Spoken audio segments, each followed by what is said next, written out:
Jacob had been walking for days, his feet blistered, his heart heavy with longing, and his soul burdened with the weight of the choices that had driven him from his home. The sun hung low on the horizon, casting long golden shadows across the rugged terrain of Haran. Dust clung to his robe, and each breath drew in the dry heat of the desert wind, but he walked with purpose, toward a new life, towards safety, and unknowingly toward a love that would test the very core of his faith. Jacob, the younger son of Isaac and Rebekah, had left Beersheba under difficult circumstances. His brother Esau burned with fury after Jacob had deceived their father and stolen the blessing meant for the firstborn. To protect Jacob, Rebekah sent him to her brother Laban's household in Haran, hoping he'd find not only refuge but also a wife. Jacob had never imagined that this journey of fear would lead him to a woman who would change his destiny forever. As he approached a well just outside the village, Jacob saw shepherds resting, their flocks gathered lazily around the stone mouth of the well. He greeted them kindly, and they explained that they were waiting for all the flocks to gather before they would roll the heavy stone from the well's mouth. And then his world shifted.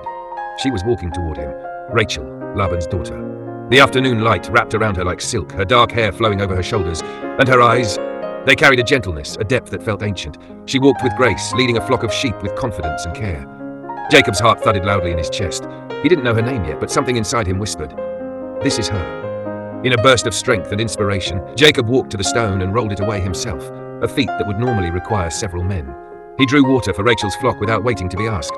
When she approached, he kissed her cheek in the custom of greeting, and tears sprang to his eyes. He was overwhelmed, not just by her beauty, but by the realization that she was family, the daughter of his mother's brother. Rachel, surprised but moved, ran home to tell her father. Laban came running, embracing Jacob as one of his own. And so began Jacob's stay in Haran, not as a stranger, but as a man on a mission driven by love. Days passed, then weeks.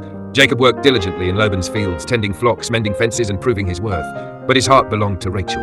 Every time he saw her, his spirit lifted. They shared glances across fields, brief conversations at the well, laughter at mealtime. He came alive in her presence. He didn't have wealth to offer, but he had something far greater, his devotion. One day, Jacob went to Laban and made a bold offer. "I will work for you 7 years in exchange for Rachel's hand in marriage." Laban, seeing Jacob's sincerity and the benefit of his labor, agreed. 7 years. Long, grueling, sun-scorched, wind-bitten years. Jacob toiled without complaint. His hands grew rough, his back ached, but he smiled through it all. Because every sunrise brought him closer to Rachel. And Rachel, too, waited. Her heart beat only for him, even when suitors from neighboring tribes came with gifts and promises. She loved Jacob's gentleness, his honesty, the fire in his eyes that spoke of a soul destined for something greater. Don't leave without subscribing to the channel, because the next story is going to be even more mysterious and thrilling. Stay ready.